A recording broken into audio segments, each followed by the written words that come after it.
What would you say about fellow stablemate, well not stablemate, but fellow fighter and friend Tank Davis as he goes through his legal troubles at this time?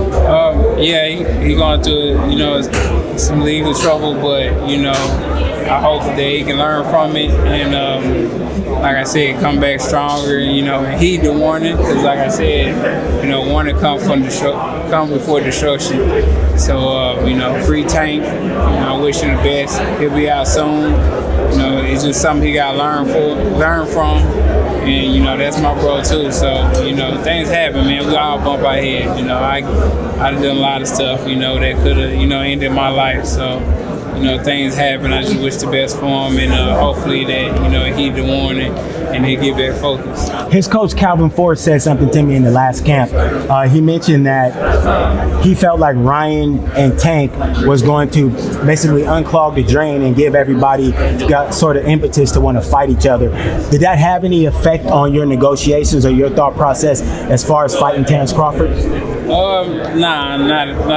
Not at all. I feel like that was definitely a great fight. I feel like they outclassed the Tank of the younger guys fighting each other. We getting these, 24 and 25-year-old guys fighting each other.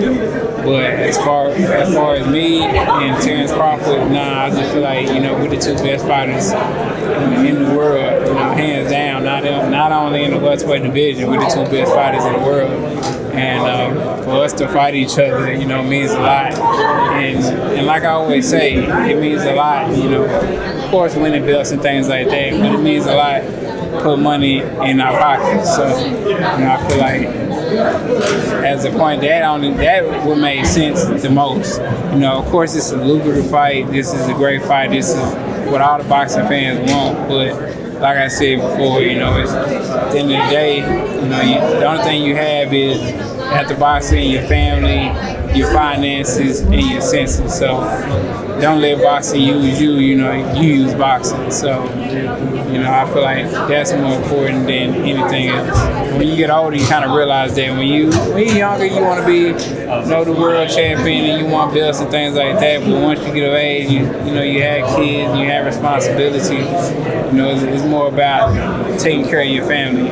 Of course, I want to be the best fighter in the world, and I got that super ego, and I want to be the best. But the main thing for me is to take care of my family and take care of my responsibilities and make sure that my kids are good. So that's why I'm losing these brain cells for, to make sure my kids are great and they stay in private school and they keep doing the things that they've been doing even while I'm boxing, after boxing, they continue to do the same thing. What's it been like with Ryan and your game? Mine gonna take so much too, so he really got to show his not even his greatness. He got to show his legendary status come fight night, because I'm in the breaking business. I'm gonna break physically and mentally. So we'll see if he can take it.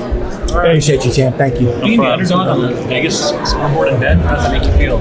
Oh, it don't make me feel any type of way. I mean, if you think of it from a logical standpoint, I should be the underdog. If you think about the car crashes, the things people say I do, the eye injuries and things like that, I mean, I should be, not the favorite. But I'm okay with that because I know how I train, I know how focused I am, and I know what I'm coming to do. I don't think you're the underdog. Okay, thank you. I appreciate that. Hey, Errol, you finally got the first face-off out of the way. What did you take from that, from the size and everything that you guys did the face-off? I didn't take too much from it. It's just what it was. It's just, it's a mutual respect there for each other.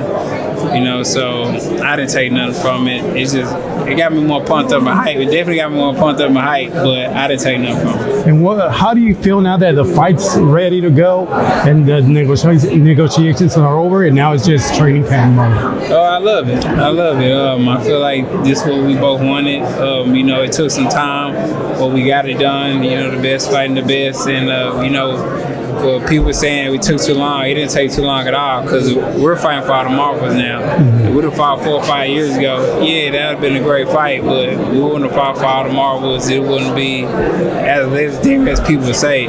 So, I mean, it's a lot of comparisons, you know, how he did with Sean Porter, how he did with Kell Brook, and all these different guys. So I feel like right now this is when, you know, the top guys, cream of the creme, fighting each other to see who's the best fighter in boxing.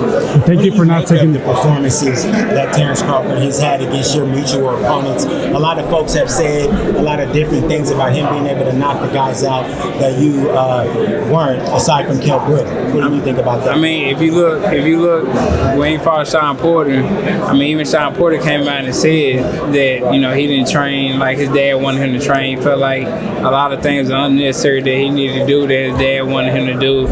So, you know, he didn't train like his dad wanted him to train, and usually that's what he does. He trained like how his dad wanted him to train.